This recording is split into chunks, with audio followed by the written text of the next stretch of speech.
சிலந்தி ஆற்றின் குறுக்கே கேரளா அணை கட்ட மத்திய அரசு அனுமதி வழங்கக்கூடாது என மதிமுக பொதுச் செயலாளர் வைகோ வலியுறுத்தியுள்ளார்.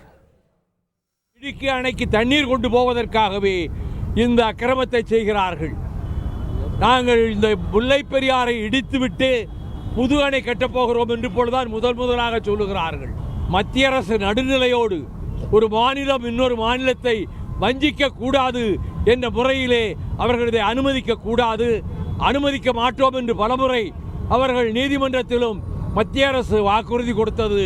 ஆனால் இன்றைக்கு மார்க்சிஸ்ட் கம்யூனிஸ்ட் தலைமையிலே நடைபெறுகிற கேரள அரசு நாங்கள் அணை கட்டியே தீருவோம், அணையை உடைத்தே தீருவோம் முல்லை பெரியாரை என்று சொல்லிக் கொண்டிருக்கிறார்கள். முல்லை பெரியாருக்கு வருகிற தண்ணீரை தடுத்து விடலாம் என்று கேரள அரசு கருதுகிறது.